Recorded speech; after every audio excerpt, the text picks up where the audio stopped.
Hi, this is Martha Smith, horticulture educator with University of Illinois Extension, and welcome to Martha's Shed Talks. In May, we talked about fritillary bulbs. Today, I want to talk about alliums that are blooming in my garden. I garden in USDA Zone 5B with annual cold temperatures between -10 to -15 Fahrenheit. The genus Allium includes hundreds of species, including onion, garlic, shallots, leeks, and chives. But there are many ornamental alliums that you can add to your landscape. So, let's get started. This is Allium Globemaster, sparkling silvery pinkish-purple softballed volleyball-sized flowers that produce secondary florets that give an interesting dimension to the flowers. Gets about 30 to 36 inches tall. All alliums prefer full sun locations. Most bloom late spring in my area. They all will add a different architectural dimension to any garden. Here we have Allium Gladiator in bloom with a beautiful white tree peony. Gladiator has bluish lilac florets and forms a tight softball-sized flower. Alliums all are great for our late spring, early summer pollinators. Expect Gladiator to reach about 2.5 to 3 feet tall. This is my favorite allium, Allium SCHUBERTII. I have given this bulb to many friends to enjoy in their own garden. It truly has to be seen to be believed. A volleyball-sized flower made up of loose, spidery, rose-purple flowers filled with star-shaped florets on stalks of unequal lengths. It has been described as, and I quote, a bizarre spaceship with many antennas. And boy, what a perfect description. Give this one space since the flowers can sometimes be 18 to 24 inches across. Low growing with flowers reaching about 2 feet tall. I like to dry these and use them indoors.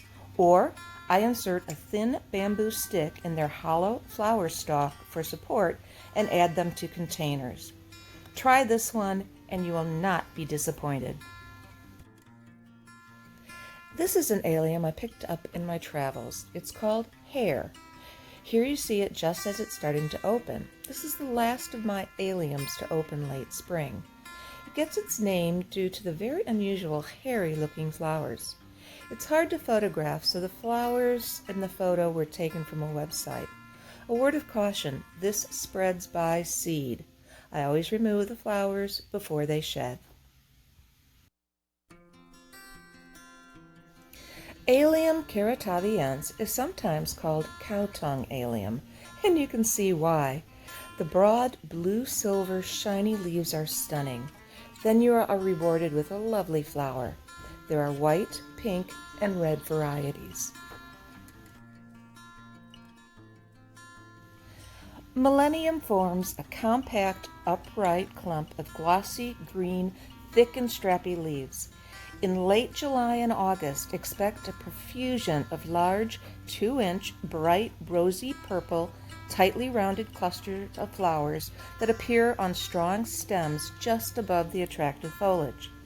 The Perennial Plant Association membership voted it the 2018 Perennial of the Year. You can plant this anytime and treat it like you would your regular perennials. It doesn't have to be fall planted like the other alliums. All the shorter alliums are charming plants for the rock or herb garden. Since they're members of the onion family, when the foliage is bruised, it smells like onion.